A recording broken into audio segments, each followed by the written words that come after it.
You know, there's another element of the speech that I wanted to talk about briefly before we go to Senator Rubio, which is the foreign policy component, which actually occupied about a third of the speech in the latter half. John Bussey's back with us. Thanks, John. I wanted to ask you a little bit about some of those, the foreign policy elements of the speech. I think the most striking one was the president's discussion of a faster withdrawal of U.S. troops from Afghanistan than had previously thought. He's talking about 34,000 out of 60,000 will be home in a year. Seemed to get applause in the chamber. I don't know how many Republicans were applauding, but I suspect in the country at large, that's a reasonably popular way to approach things. Yeah, that's right. And he went further, didn't he? He said the war is going to be over by the end of next year.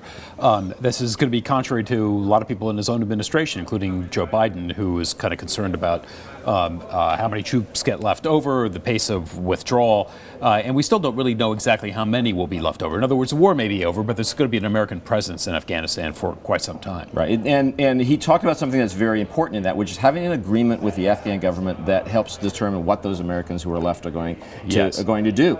That's not really been decided yet. That's right, and this whole issue of immunity from Afghan law for those soldiers in Afghanistan. There's a great deal still to be resolved, and we saw with Iraq how difficult that is to do. That's why we have no presence there now.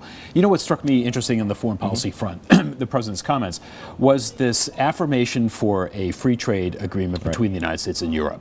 Now, this has kind of been bubbling along, but for the president to use the State of the Union to kind of launch this initiative with Europe and to affirm again his commitment to a trans-Pacific trading partnership with many Pacific Rim countries, exclusive of China, is really quite remarkable, because on the foreign policy front, that might be the most lasting economic, political issue for the next 5 to 10 years. Interesting for a Democratic president to push free trade that hard in a speech like this, because it's not been easy for somebody in his party to do that. That's right, and this is not going to be easy with Europe either. It's calling for harmonizing regulatory rules with Europe, getting past a variety of trade barriers that exist. Europe sees them in the U.S. as well.